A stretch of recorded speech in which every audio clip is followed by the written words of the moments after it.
Hey, here we are. It's me and G. Bush, who is outdressing me as usual.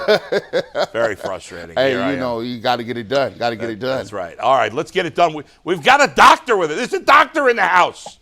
Let's get some inside information. Deshaun Watson obviously dealing with a sore shoulder right now. He was unable to play last week. The Browns, of course, are on a bye this weekend. And next week, they hope to have Deshaun Watson back. So let's bring in our guest right now, Mikey McNuggets. Here he is. Doc, how are you? Thank you for joining us. I'm doing good. How are you? Great. We're doing great. We'll be doing better if Deshaun Watson can play next Sunday. Obviously, you've been following the situation. We know he's got a sore shoulder, a contusion in the shoulder. It looked like he wasn't going to play. Then he said he was going to play, and in the end, he couldn't play. Based on your knowledge of the situation, without obviously you haven't looked at him personally, do you expect Deshaun Watson to be back for week 6 against the 49ers after the bye? I do.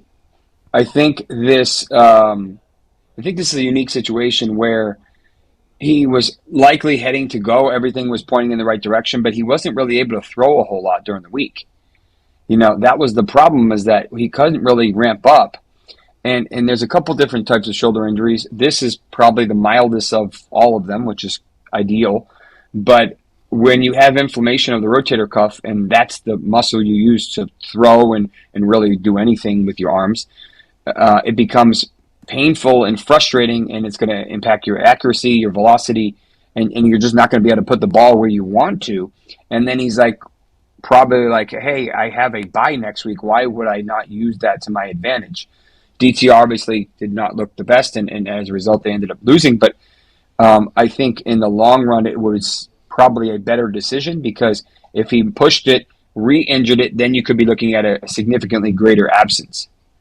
Doc, now that you say that you think he is going to play, how does this injury affect his, him throwing the ball, pushing the ball downfield? Will he, experience any weakness, or will it still be pain? How does this affect his play in terms of throwing the football? It's a good question. So I think it really depends on the severity of the inflammation, and if there's any injuries to the tendons or to the labrum or to the AC joint. The AC joint is classically injured. Often guys land on their shoulder, the top of their shoulder. They bruise or strain, kind of beat up the AC joint ligaments, and that kind of is what stabilizes the top part of your shoulder.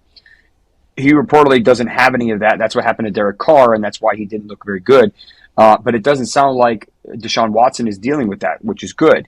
Now, the rotator cuff is a bunch of important muscles, and there can be a lot of inflammation in there. So you really have to kind of throw, but unfortunately those rotator cuffs come underneath the tip of the shoulder. And when that happens, you can have inflammation, and if you have repetitive, you're going to be rubbing on the bottom of that bone, causing more inflammation, which not only causes pain, but is going to lead to inaccuracy and inability to push. So when the fact that he was smart, I heard he went to Houston to get rehab and to probably work with one of his regular PTs to give him a better chance to get back to 100%. I think that was in his best interest to do that, so that when week 6 rolls around, he's ready to rock and roll. If he suffered a dislocation or an AC sprain, those take much longer to heal, and sometimes they don't, and that would have been much more detrimental. So if you have to pick your poison, this would have been kind of best case scenario given what we know. Doctor, really quick before we get you out of here, on Nick Chubb, had the surgery on his MCL. Why did they break it into 2 different surgeries between the ACL, then went back into MCL, MCL first, then ACL? Why did they break those things into 2 different surgeries? Good question. So this was a bad injury, a bad injury. And you could see it just from the start. Now, we didn't know the severity. This could have been worse, actually. In my opinion, if you know his history, he had a significant similar injury, and when he was at Georgia.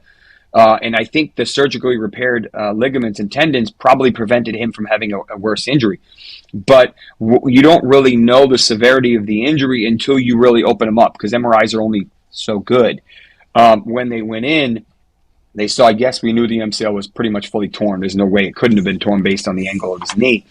The question was how much of his ACL is damaged, how much of his PCL, of his cartilage, of his meniscus, of the LCL, which is on the other side. And when you have a significant PCL strain or fully tear, you have to restabilize the knee before you can reconstruct the ACL, because you need stability before you start to ask the ACL to hold up. Because if you reconstruct the ACL first, you won't have the stability because the MCL can't be constructed at the same time.